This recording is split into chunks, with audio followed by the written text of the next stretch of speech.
하겠습니다. 빈손으로 왔다 빈손으로 가는 나그네 인생. 빈손으로 왔다 빈손으로 가는 나그네 인생. 예, 왕 같은 제사장 선지자 인생. 왕 같은 제사장 선지자 인생. 아낌없이 주고 아낌없이 사랑하며 아낌없이 주고 아낌없이 사랑하며 주 예수와 함께 주빌리. 주 예수와 함께 주빌리. 예, 축제죠. 예, 축제처럼 하면 좋겠는데 하면서도 어색합니다.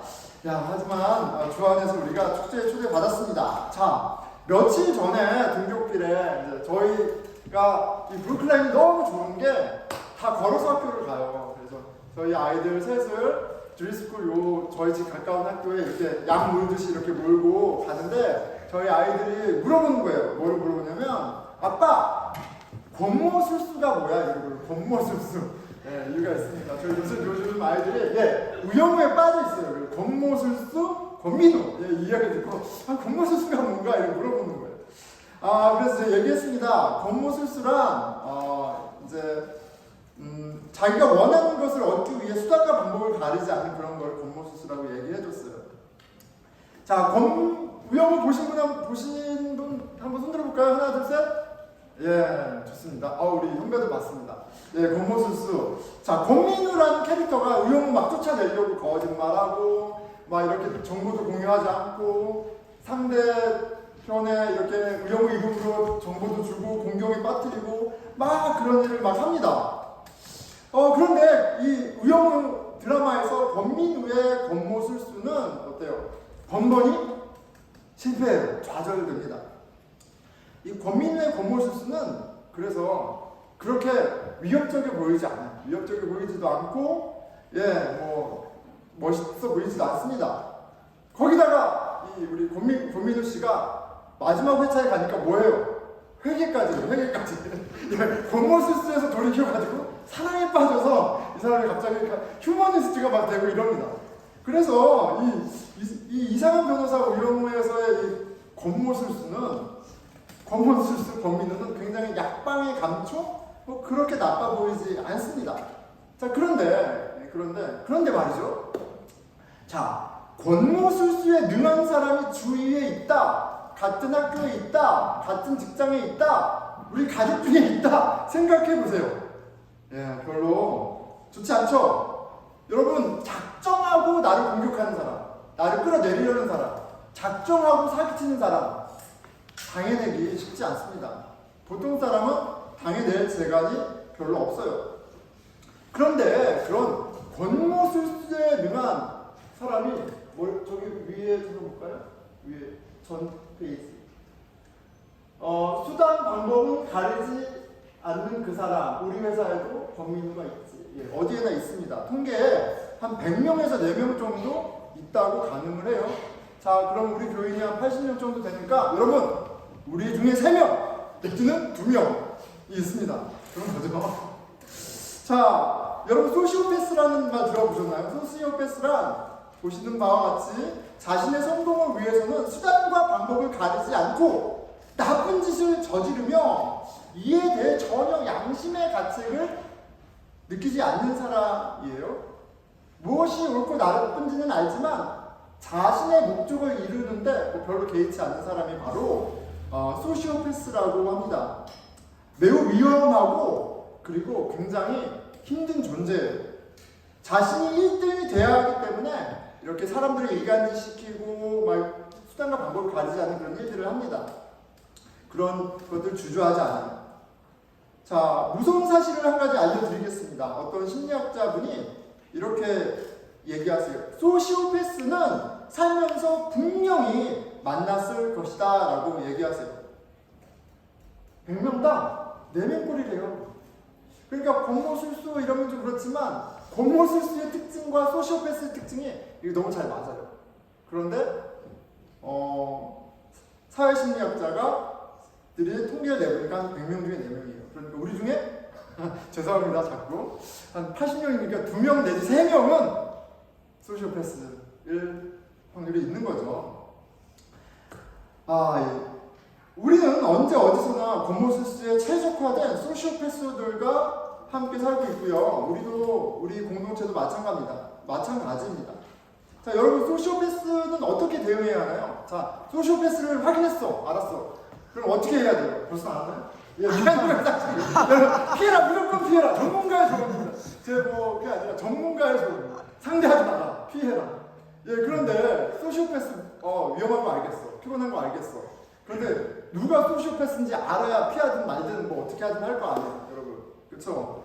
그래서 제가 4가지 특징을 찾아왔습니다. 이거 제가 만든 게 아니고요. 제가 찾아왔어요. 짠. 우리 한번 읽어보겠습니다. 첫째 한번 읽어보세요. 첫째. 수없이 거짓말을 하여 양심에 난 책도 없다. 둘째. 성욕, 식욕, 성욕이 상당히 강하다. 셋째. 목적 달성을 위해 사람을 노처럼 사용한다. 넷째. 위험하거나 성공적인 일에 흥미를 느낀다. 여러분 머릿속에 떠오르는 그 사람 있으신가요? 옆 사람을 한번 보겠습니다. 예. 자, 누가 소시오패스인가요? 여러분 과거 아니면 현재 그런 누가 소시오패스인가요? 오늘 말씀에 누가 봐도 분명한 소시오패스가 분명 나옵니다. 오늘 말씀을 통해서 이 소시오패스라는 존재가 얼마나 흉악한지 깨닫고 또 이러한 악인을 구별하며 항상 경계하는 그런 지혜를 갖게 되는 그런 굉장히 프랙티컬한 은혜가 있었으면 좋겠습니다. 사무엘하를 묵상하고 있어요. 사무엘하를 묵상하고 있고요. 오늘 본문은 11장입니다. 11장이에요. 사무엘서는 역사서죠. 히스토리컬 북입니다. 이스라엘의 역사에 관한 책이고요. 그 이스라엘의 역사 가운데에서도 굉장히 중요한 모멘텀이에요. 언제요? 이스라엘에 처음으로 왕이 세워지는 이야기가 바로 사무엘서에 나옵니다. 이스라엘 첫 번째 왕 사울의 등장과 위대한 다윗 왕의 등장이 바로 사무엘서에서 다루고 있는 내용이에요. 하지만 사무엘서의 주제는 왕이 된 어떤 사람이 아니라 왕을 만들기도 하시고 패하기도 하시는 진짜 왕, 참 왕 중의 왕, 하나님에 관한 이야기예요. 하나님이 왕이시다. 이게 이제 메인 주제가 되겠죠. 사무엘상 2장 8절에 한나의 노래가 있습니다. 그 노래는 사무엘서의 띵 주제곡과 같아요. 그 중에서도 8절에 이렇게 한나가 고백하며 노래하고 있습니다. 가난한 자를 진토에서 일으키시며 빈궁한 자를 거름더미에서 올리사 귀족들과 함께 앉게 하시며 영광의 자리를 차지하게 하시는도다. 이게 바로 사무엘서의 주제예요. 진토에서 흙더미에서 똥더미에서 굉장히 비천한 사람을 얘기하는 거죠. 그렇게 비빌 백그라운드도 없고 어떤 하찮은 사람을 하나님께서 들어 올리셔서 귀족들과 함께 영광의 자리에 왕의 자리에 앉히신다. 하나님 왕이시니까 그걸 하신다는 거예요. 그리고 그것을 어떻게 하셨는지 보여주는 내용이 바로 사무엘서입니다. 자, 하나님이요 어떻게 사울을 왕으로 세우고 또 그를 패하시며 또 어떻게 빈궁한 자와 같던 소년 다윗을 거름더미에서 올리사 영광의 자리 왕이 되게 하셨는지 사무엘상부터 언제까지요? 사무엘하 10장까지 쭉 이렇게 설명해주고 있는 거예요. 오늘 본문은 11장입니다. 그러니까 11장에 있는 위치가 뭐냐면 사무엘상부터 사무엘 10장까지 하나님께서 어떻게 사람을 높이시는지 낮추시는지 또 위대하게 하는지 보여준 서사고요. 그리고 그 서사 가운데 스포트라이트를 받는 인물이 하나 있죠. 누구예요? 바로 다윗입니다. 거인 골리앗을 쓰러뜨리면서 등장하고 광야에서 지켜주시는 하나님, 원수를 갚지 않는 믿음의 사람 다윗, 모든 전쟁에서 승리하는 다윗. 그렇게 왕이 된 이스라엘의 왕이 된 다윗이 이렇게 노래합니다. 7장 21절에서 22절입니다. 사무엘 하죠. 주의 말씀으로 말미암아 주의 뜻대로 이 모든 큰 일을 행하사 주의 종에게 알게 하셨나이다. 내가 돌이켜 보니까 나에게 많은 일들이 있었는데 아 정말 하나님이 하셨구나. 다윗이 노래하는 거예요. 그런즉 여호와여 주는 위대하시니 이는 우리 귀로 들은 대로는 주와 같은 이가 없고 주 외에는 신이 없음이로다. 정말 하나님이 살아계시군요. 정말 하나님이 왕 중의 왕이시군요. 하나님에게 불가능한 일이 없군요. 내가 귀로 들었는데 눈으로 봤습니다. 경험했습니다. 이렇게 노래하고 있습니다. 하나님은 정말이지 다윗에게 모든 것을 주셨어요. 그것을 이제 6장의 나단을 통해서 또 영원한 언약을 맺으시잖아요. 그리고 7장은 다윗이 그 언약을 받고 하나님의 위대하심을, 좋으심을 막 노래하고 있습니다. 그리고 8장, 9장, 10장이 있고 11장이에요. 그런데 이 8장, 9장, 10장이 굉장히 재미있는 구조로 되어 있습니다. 어떤 면에서 그러냐면 8장과 10장은 다윗이 전쟁에서 승리한 이야기예요. 어떻게 승리했다고 얘기하냐면 하나님이 함께 하시기에 승리했다라고 얘기해요. 하나님이 높이신, 세우신 왕은 하나님이 개런티해 주시는 거예요. 그래서 승리해요. 8장에서 10장에서 막 승리해요. 근데 9장에 어떻게 보면 생뚱맞은 되게 특이한 이야기가 하나 소개가 됩니다. 뭐냐면 사울 왕의 손자 무비보셋을 찾아 전투 다리 불구였죠. 전투거리는 무비보셋. 이제 굉장히 이제 걸음더미로 내앉은 망해버린 그런 집안의 아들 무비보셋, 원수의 자손 무비보셋을 찾아서 그의 땅을 유업을 회복시켜 주고요. 그리고 또 뭐래요? 이제 앞으로 나의 식탁에서 같이 먹을 것을 허락해 줍니다. 땅을 유업을 회복시켜 주고 식탁을 같이 나눈다. 이거 모두 신분에 관한 이야기고 신분을 완전히 회복시켜 주는 이야기예요. 하나님의 함께 하심으로 영광된 왕의 승리 이야기가 복받은 사람의 그 찬란한 모습이 8장과 10장에 전개가 되고요. 9장은 그 은혜 받은 사람이 어떻게 원수를 갚는지, 원수를 안 갚죠. 은혜의 사람으로 은혜의 통로가 된 이야기로 딱 이렇게 전개가 됩니다. 샌드위치처럼요.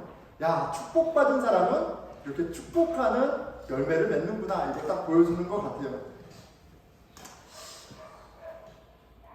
10장까지 다윗은 그러니까 하나님 축복의 정점에 있는 가장 거룩하고 아름다운 사람이었습니다. 하나님께서 아브라함에게 약속하신 것이 있죠. 하나님이 아브라함에게 이제 본토 아비아의 집을 떠는 아브라함에게 그 약속하세요. 뭘 약속하시냐면 간단하게 얘기하면 I will make you a blessing. You will be a blessing. 너는 복된 존재가 될 것이다. 사실 하나님께서 사람을 창조하셔서 축복하시죠. 복된 존재가 되게 하셨어요. 근데 하나님께 반역하면서 저주받은 인생이 됐는데 하나님이 사람을 맨 처음 지으셨을 때의 그 목적을, 그 뜻을 굽히지 아니하시고 회복하시기로 마음먹고 일을 하시잖아요. 동일한 목적을 이루기 위해서 뭐라고요? 복된 존재가 되게 하는 거예요. 아브라함에게 약속하셨고 8장, 9장, 10장 다윗의 모습은 blessing, 복된 존재, 하나님에게 복받은 사람이 어떻게 복을 나누는지 이렇게 보여주는 예쁜 아름다운 그림으로 딱 이렇게 소개되고 있습니다. 자, 그런데 그렇게 복을 주는 복된 존재였던 다윗이 이어지는 오늘 본문 11장의 한 사건을 통해 전혀 다른 경악스러운 면모를 보여줍니다. 다윗 왕이 자기 신하죠. 우리아의 아내 밧세바를 간음합니다. 간음은 율법에 따르면 돌로 쳐 맞아 죽어야 할 번제죠. 근데 간음만이 아니라 살인하지 말라, 도적질하지 말라, 내 이웃의 것을 탐하지 말라, 거짓 증언하지 말라 합쳐서 5개의 모든 범죄를 한 번에 다 어겨버립니다. 사람과의 관계 안에 언약만이 아니라 사실 하나님 여호와만을 섬겨야 한다는 1계명부터 우상을 섬기지 말라는 2계명까지 가장 중요한 계명들을 깡무리 다 어겨버립니다. 너무 드라마틱한 변화예요. 굉장히 낯섭니다. 자, 그런데 11장을 보면서 더 의아한 것은 참 너무나 하나님 앞에 바르게 살고 거룩하게 살고 선하게 살고 축복의 통로로 살던 다윗이 어떤 외부의 큰 유혹이나 시험에 의해서 넘어졌다라기보다는 이 모든 상황을 너무나 주도적으로 계획적으로 이끌고 있는 악인 다윗을 좀 보게 되는 거예요. 다윗은 어떤 사람입니까? 여러분 11장에서 여러분 다윗을 어떤 다윗을 발견하나요? 저는 읽고 생각하고 읽어보아도 이런 소시오패스가 없습니다. 다윗은 소시오패스다! 라고 말하는 게 말하면서도 부담스러워요. 다윗은 너무나 대단한 사람이기 때문에 감히 다윗은 소시오패스다! 라고 얘기하는 게 좀 어렵습니다. 그런데 소시오패스 맞아요. 그런데 부담스러워요. 왜냐하면 다윗하면 사도행전의 그 다윗에 대한 평가를 너무나 많이 들었거든요. 어떤 사람이에요? 다윗은 하나님과 마음이 합한 자. 이게 성경 사도행전에서 말하는 다윗에 대한 평가예요. 13장 22절입니다. 다윗을 왕으로 세우시고 증언하여 이르시되 내가 이새의 아들 다윗을 만나니 내 마음에 맞는 사람이라 내 뜻을 다 이루리라 하시더니 다윗을 가리켜 하나님의 마음에 합한 사람이다라고 말씀하셨어요. 이런 성경의 평가, 하나님의 평가, 그리고 사무엘상부터 사무엘하 10장까지 있었던 그 많은 믿음의 역사들, 우린 당연히 다윗에게 흠이 없다라고 생각합니다. 이렇게 대단한, 이렇게 많은 것을 이룬 다윗이 믿음으로 거인 장수 골리앗을 때려 눕히고 원수 사울을 왕을 복수할 수 있었는데 두 번이나 손대지 아니하고 그의 죽음 가운데 슬퍼하고 더군다나 그의 손자 무비보셋을 찾아 그의 신분과 재산을 회복시켜준 은혜의 사람 다윗. 그 다윗이 소시오패스다. 시편을 읽으면 다윗의 아름다운 시들로 넘쳐납니다. 진실한 시들로 넘쳐나요. 자, 은혜가 넘치는 시편의 작가는 누구이고 우리아를 죽인 이 소시오패스는 누군가요? 여러분, 이 두 사람은 다른 사람인가요? 같은 사람이죠. 다 같은 다윗이에요. 왜 같은 사람이 이렇게 다를 수 있을까요? 아니, 어떻게 이렇게 다를 수가 있어요? 멀쩡하던 사람이, 아니, 멀쩡하고 이상의 사람이었잖아요. 복된 사람, 다 누군가에게 복을 주는 사람이었잖아요. 그런데 지금은 누군가의 한 집안 풍지발상 내는 진짜 저주의 사람. 그 어떻게 이럴 수 있어요? 그 이유는 다음 주일 설교에서 다루겠습니다. 네, 너무 설교가 길어지는데 그 이유 다음 주에 할게요. 하지만 오늘 분명히 알 수 있는 사실은 여러분 11장의 다윗은 분명히 알 수 있는 사실은 누가 소시오패스인가라는 질문에 대한 답이에요. 누가 소시오패스예요? 예, 따라해 보겠습니다. 다윗이다. 제가 얘기하는 게 아니라 본문에서 발견하는 다윗입니다. 그의 마음에 하나님은 없고 자기 욕망만 있습니다. 자기 욕망으로 이웃의 아내를 탐하고 도적질하고 간음하고 거짓말하고 살인을 했어요. 다윗이 소시오패스였다. 충격적이죠.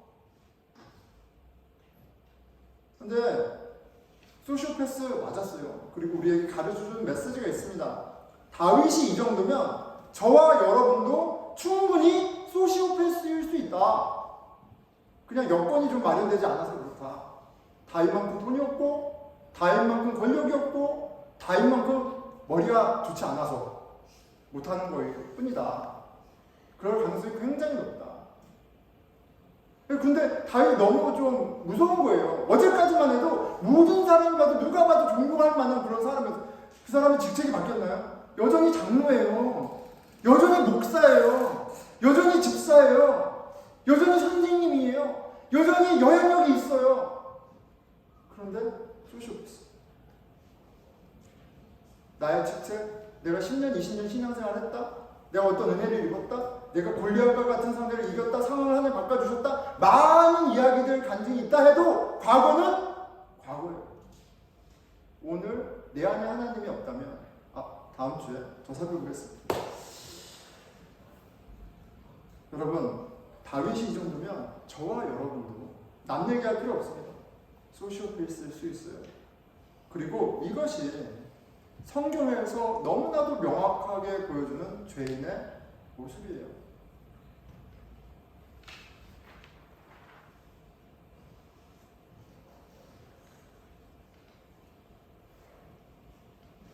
제가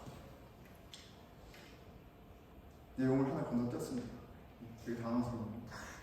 오늘 본문을 보고 가도록 하겠습니다. 본문으로 돌아올게요. 이런 일이 없었는데. 자, 11장 7절입니다. 우리아가 다윗에게 이름에 다윗이 요압의 안부와 군사의 안부와 싸움이 어떠했는지 묻습니다. 하지만 우리아를 부른 목적은 따로 있었어요. 다윗은 전장에서 돌아온 우리아가 아내 밧세바와 동참하기를 기대했습니다. 하지만 우리아는 다윗의 계획대로 움직이지 않았어요. 그러나 우리아는 집으로 내려가지 아니하고 왕궁 문에서 그의 주의 모든 부하들과 더불어 잔지라. 우리아는 충성되고 의리 있는 사람이었습니다. 지금 불의한 다윗과 컨트레스팅 되죠. 이렇게 아내의 집으로 돌아가지 않은 이유에 대해서 11절 이렇게 얘기합니다. 우리아가 다윗에게 아뢰되 언약궤와 이스라엘과 유다가 야영 중에 있고 내 주 요압과 내 왕의 부하들이 바깥들에 진치고 있거늘 내가 어찌 내 집으로 가서 먹고 마시고 내 처와 같이 자리일까? 충성된 우리아는 지금 가늠한 사실을 덮어보려고 해서 전장에서 끌고 왔는데 집으로 가지 않는 거예요. 아내와 동침을 해야지, 그래야지 밧세바가 혼의 정서를 통해서 아이를 가졌다는 걸 감출 수 있는데 이 우리아가 뜻대로 움직이지 않는 거예요. 그래서 이번엔 술을 잔뜩 먹입니다. 그래도 그는 가지 않아요. 다윗은 자신의 수치를 가리기 위해 계속 거짓말을 하며 상황을 조작합니다. 이게 오늘 본문의 모습이에요. 자, 아까 읽었던 소시오패스의 첫 번째 특징입니다. 수없이 거짓말을 하며 양심의 가책도 없다. 다윗은 의로운 우리아를 보며 양심의 가책을 느껴야 되는데 더 대담하게 악용합니다. 여러분, 나보다 선한 사람, 착한 사람을 보면 대부분의 사람은 두 가지 반응이 일어나요. 첫째, 재수없다, 기분 나쁘다. 그런 반응이 있고, 또 하나는 양심의 가책이 느껴지죠. 나는 그렇게 못한다. 하나님이 다윗에게 회개할 수 있는 기회를 주시지 않은 게 아니에요. 의인 우리아를 주셔서 의인의 충성스러운 모습, 의리 신실한 모습을 통해서 분명히 다윗에게 찔림을 주는 기회가 있었어요. 하지만 다윗은 전혀 동요하지 않습니다. 대담하게 악용합니다. 14절 15절이죠. 오늘 본문이네요. 아침이 되매 다윗이 편지를 써서 우리아의 손에 들려 요압에게 보내니 그 편지에 써서 이르기를 너희가 우리아를 맹렬한 싸움에 앞세워 두고 너희는 뒤로 물러가서 그로 맞아 죽게 하라. 자신의 수치를 덮기 위해 요압을 악에 동참시킵니다. 그리고 요압은 다윗의 명령대로 우리아를 적의 손에 빌어 죽입니다. 그의 죽임을 전해들은 다윗은 25절에 이렇게 반응합니다. 다윗이 전령에게 말하기를 이 일로 걱정하지 말라. 칼은 이 사람이나 저 사람이나 삼키느니라. 전쟁이 나면 죽는 일이 다반사야. 너무 개의치 마. 어떻게 이렇게 평안하게 얘기할 수 있어요? 목숨이 전혀 중요해 보이지 않아요. 그가 그의 목적을 이루었기 때문에 그래요. 우리아의 죽음은 그의 목적을 이루는 도구였어요. 소시오패스의 세 번째 특징입니다. 목적 달성을 위해 사람을 도구처럼 사용한다. 우리아의 아내 밧세바를 독탈한 다윗은 이미 다른 두 가지 특징도 보여주고 있어요. 둘째, 성욕, 식욕, 승부욕이 상당히 강하다. 넷째, 위험하거나 충동적인 일에 흥미를 느낀다.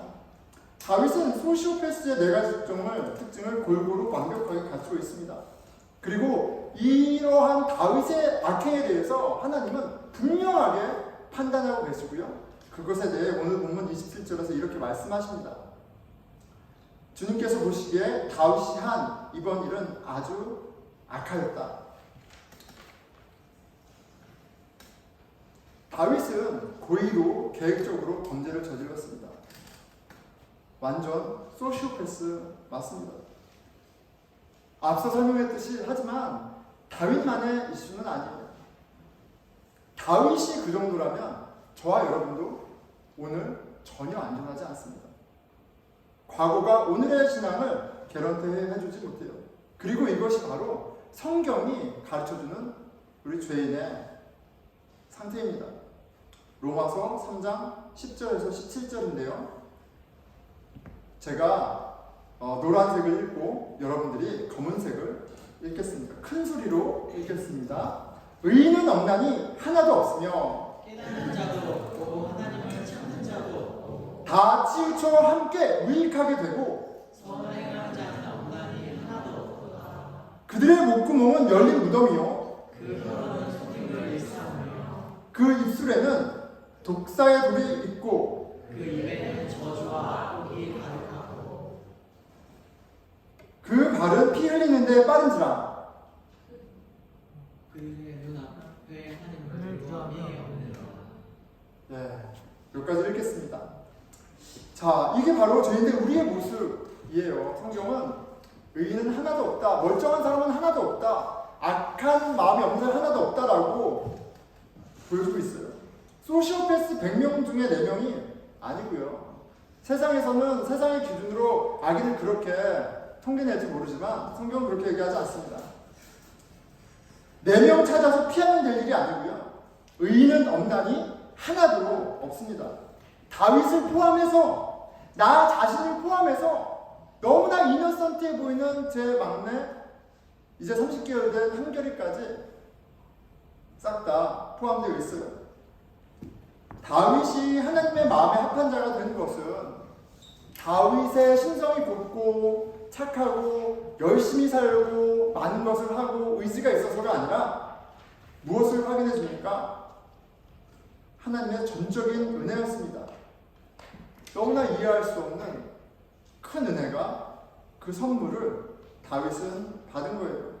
그리고 하나님은 다윗에게 베푸신 은혜보다 더한 은혜를 예수 그리스도 안에서 다윗보다 더할 수 있는 우리에게 베풀고 계세요. 로마서 5장 6절에서 9절입니다. 이번에도 동일하게 노란색을 제가 읽고 검은색을 여러분 읽겠습니다.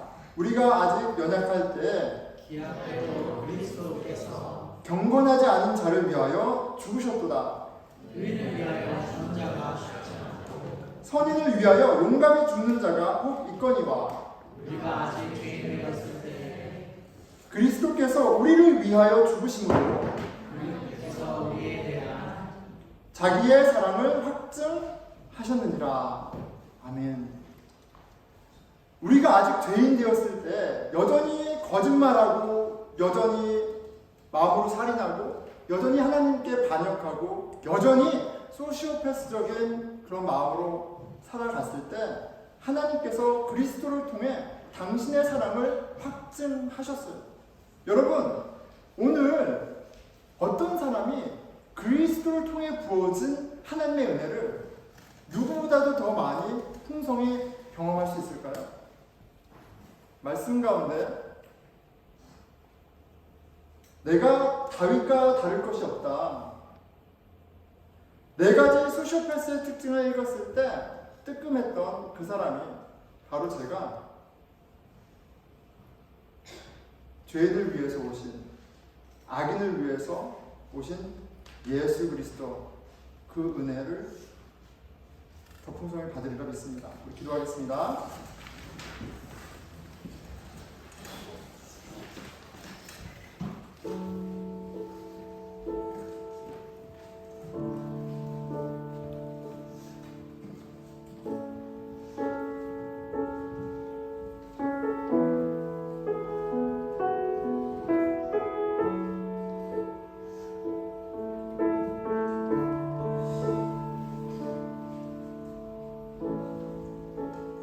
누가 악인인가? 누가 죄인인가? 하나님이 온전하고 흠이 없으신 당신의 아들 예수 그리스도를 통해서 보여주셨습니다. 선한 이는 오직 하나님 한 분뿐이시오.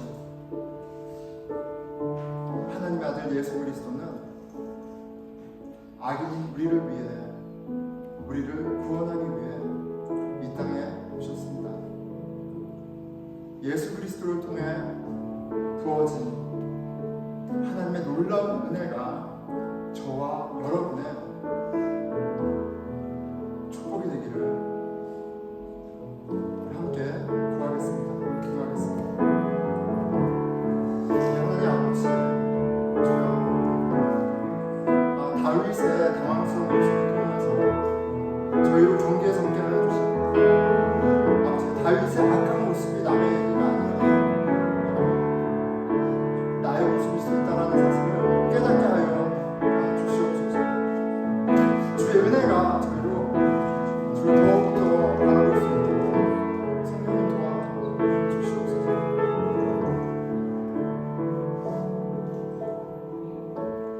우리 공동체를 위해서 기도하겠습니다.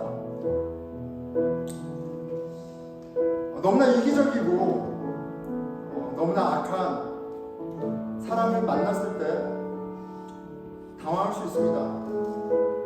그게 오해였던 어떤 이유였던 이기적인 누군가를 대할 때 당황할 수 있습니다. 그런데 분명히 기억해야겠어요. 하나님은, 예수 그리스도는 의인을 부르러 오시는 것이 아니라 악인을, 건강한 자를 위해 오신 것이 아니라 병든 자를 치유하러 오신 하나님이라는 사실을 기억해야겠습니다. 저희 우리로 하나님의 자녀 삼으시는 그 놀라운 일이 계속 이 공동체 가운데 열매맺게 하여 주십시오. 기도하겠습니다. 이 하나님 아버지, 저희들의 연약함과 저희들의 악함을 고백하고 저희를 온전하게 하고 깨끗하게 하시는 주님의 역사, 우리 공동체 가운데